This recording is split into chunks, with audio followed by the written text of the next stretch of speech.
Today we are visiting Frombork, a town located on the Vistula Lagoon with a population of less than 3,000 citizens. Despite its small population, it is a town with extreme historic value, and although much could be said about its past, the fact is, this was the place of residence and death of the great astronomer Nicholas Copernicus. I came here to Frombork with the intention of concluding a motif we've touched upon in so many episodes of Undiscovered, the life of Nicholas Copernicus. Unbeknownst to most, it was here on Cathedral Hill that the great astronomer realized the majority of his ideas.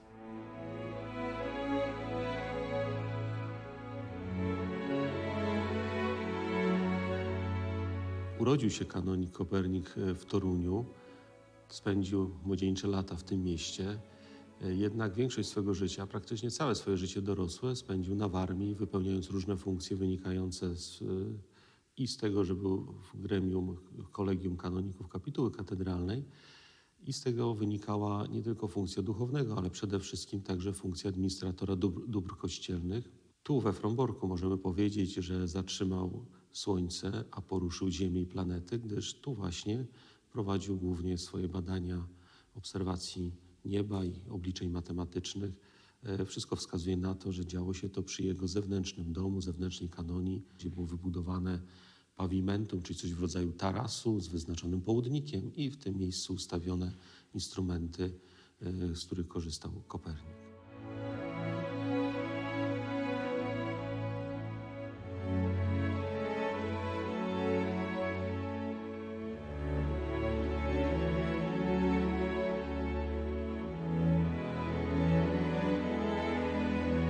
Entering this cathedral was breathtaking.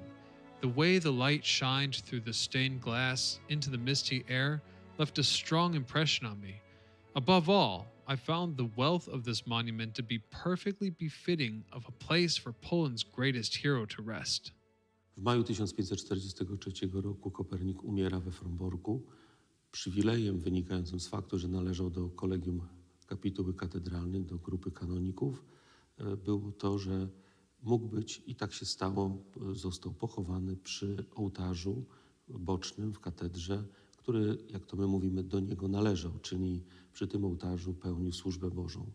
Niestety 20 lat po śmierci Kopernika nikt nie wiedział dokładnie, gdzie jest pochowany. Biskup Marcin Kromer, biskup warmiński, wręcz zażądał od kapituły katedralnej, by w końcu upamiętniła miejsce pochówku swojego najznamienitszego członka, co też się dokonało.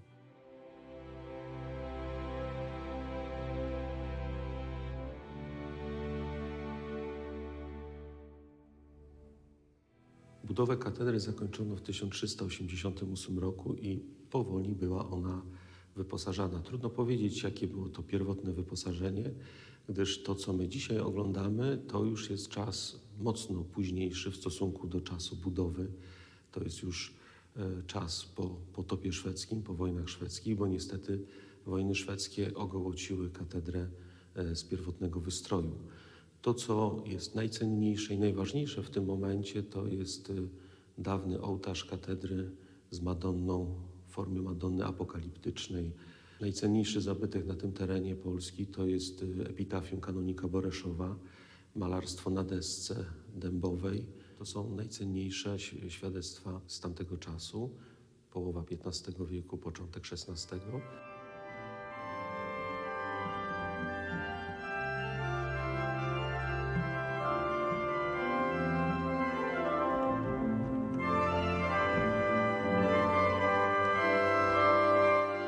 Here we have the original altar for the cathedral.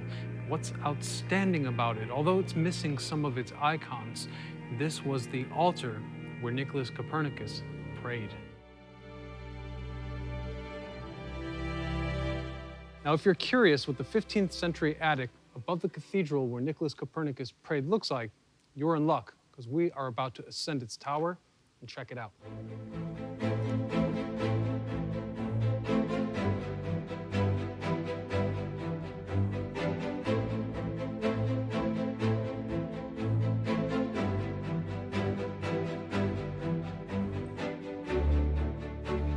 This space is being prepared for tourists, which is fantastic because the rafters of attics within churches often tell quite the story. Beyond the assembly markings and the wooden nails, you also come across tragic times, such as a fire that took place in the second half of the 16th century. And what always strikes me is how well-preserved wood also shows history in a way that feels like it happened yesterday.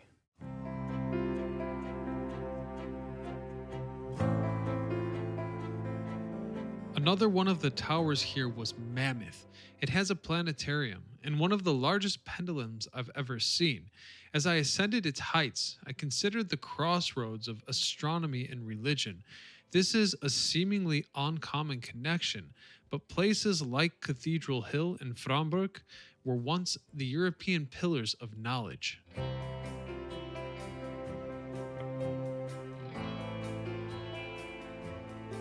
Right here where that house stands was the residence of Copernicus, and the foundation is still said to be in existence.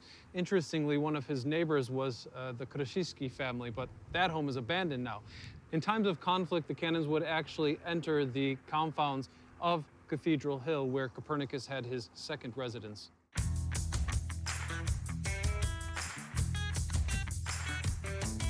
Taking a break from my quest into Copernicus's past, I visited a local inn and lucked out because the food was outstanding. Frombork is not exactly an obvious seaside destination because it's located on the inner bay, but there is a tradition of seafood here. Hence, we are going to experience locally caught pike, dusted in flour, sautéed in a cream sauce. It should be lovely.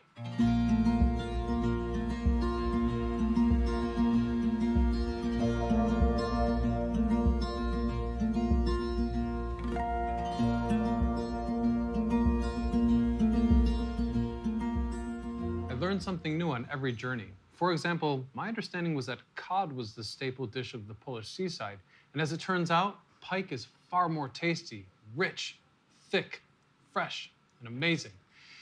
I'd like to say that this restaurant's secret ingredient is its freshness, its hospitality, but I noticed that Artie Bucco from The Sopranos also contributed something to the recipe here.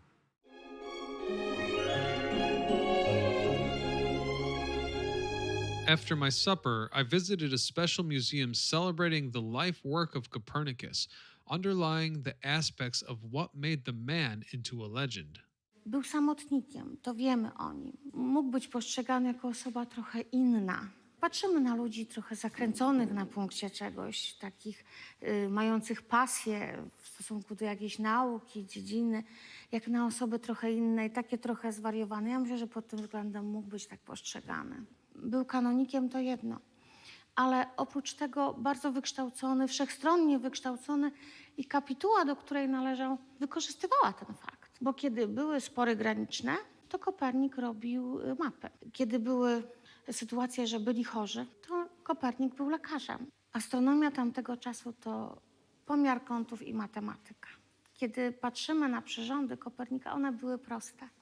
Sam je wykonał z drewna jodłowego i były takie, jakich używali astronomowie w starożytności. Kiedy zostawił swoją teorię uczonym, to przez 200 lat trwało, zanim doszli do wniosku, że on miał rację.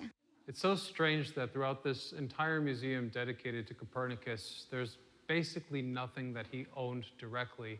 The passage of time has deteriorated what little he left behind. And within that context, I do find myself wondering, where does the line blur between a real-life human being and a caricature?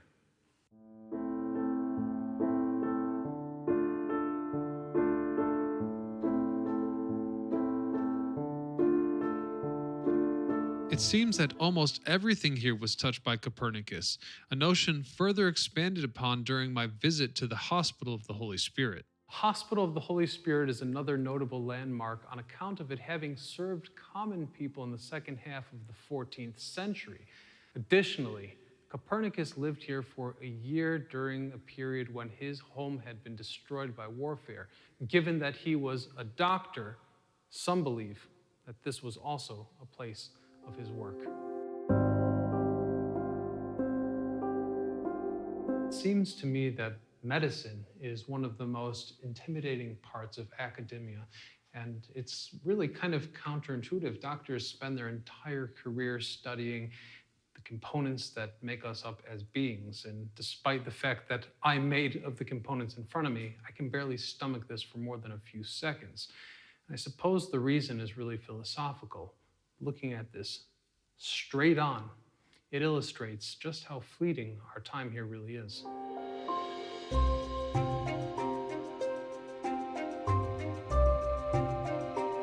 This is phenomenal. Here we are looking at a heating apparatus from the 14th century.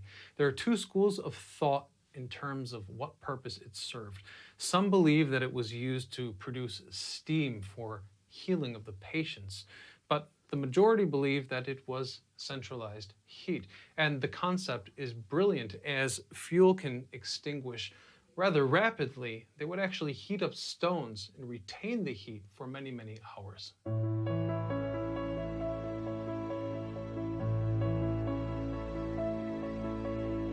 Finally, I headed back to the town's modern astronomy park to learn how the legacy of a longing for space continues. This region still holds on tight to its ties with astronomy. Take this astrological park as an example. In the 1970s, enthusiasts would gather here to gaze upon the stars with their naked eyes. But in the 80s, it evolved into a more serious park with telescopes and proper equipment so that enthusiasts could explore the passion of astronomy. Very much like Copernicus, beyond this being a profession, anyone could come here and explore their passion. For nearly 3 years, I have been traveling Poland in a quest to discover what is at the great nation's core. Copernicus is a man I heard about all the time. From his birth town of Torun to his stay in Olsztyn or the Bishop's Castle.